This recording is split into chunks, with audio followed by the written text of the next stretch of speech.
जरी पहिलं सीझर असलं तरी सुद्धा आपण योनी मार्गातून गर्भाशय काढू शकतो।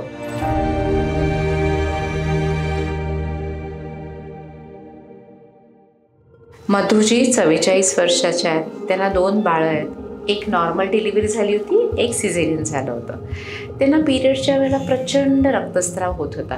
त्यांनी हार्मोन्सची औषधं घेतली, त्यांनी हार्मोन रिलीज करणारी डिव्हाइस पण तिथे ठेवली होती, पण तरीही त्या रक्तस्रावाच्या फोर्सबरोबर क्लॉटमधून ते डिव्हाइस पण निघून गेलं होतं।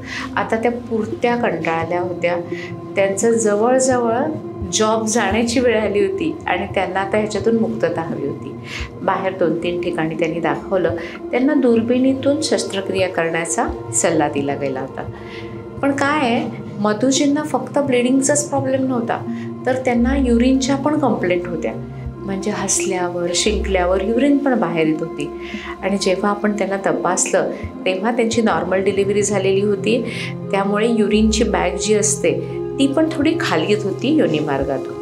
खरं म्हणजे यांच्यासाठी दुर्बिणीतून ऑपरेशन हे योग्य नव्हतं, कारण परत खालून त्यांना दुसरं ऑपरेशन करायला लागलं असतं, जे युरिन हसल्यावर शिंकल्यावर जे बाहेर येत होती युरिन त्याच्याबद्दल, आणि जे युरिनची पिशवी खाली येत होती ती रिपेअर करणं।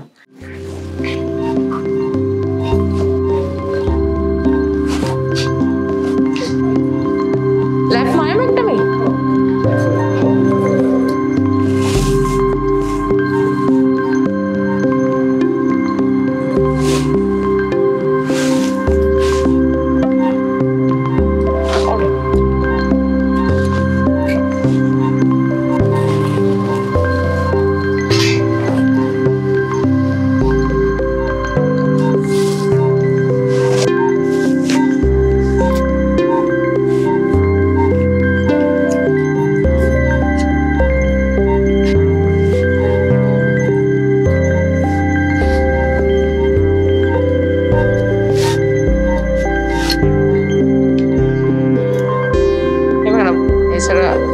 Endometrial hyperplasia.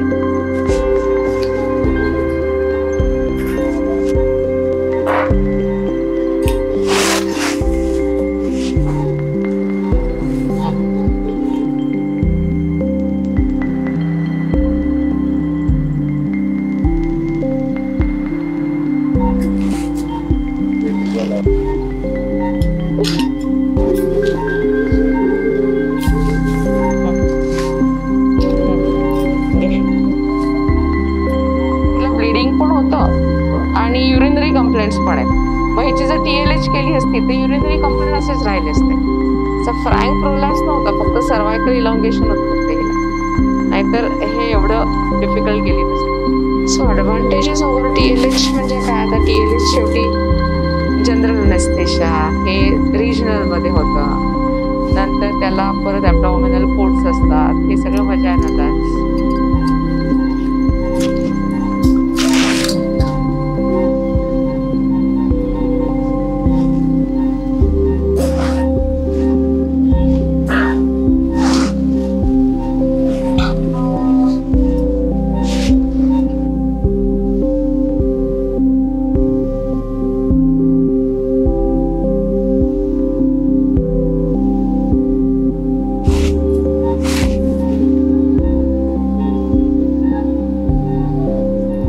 जे आपण ऑपरेशन केलं, जे योनी मार्गातून आपण गर्भाशय काढलं होतं, जरी पहिलं सीझर असलं तरी सुद्धा आपण योनी मार्गातून गर्भाशय काढू शकतो।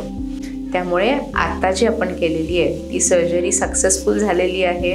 योनी मार्गातून तिचं गर्भाशय काढलं आहे, जे युरिनची बॅग तिची खाली येत होती ती पण रिपेअर केली आहे। हसल्यावर शिंकल्यावर तिला जे युरिन बाहेर पडायची तिथे पण आपण टेप घातलेली आहे। तो ऑपरेशन छान झालेलं आहे, तिला या तिच्या त्रासातून तिला कम्प्लिटली मुक्तता मिळणार आहे।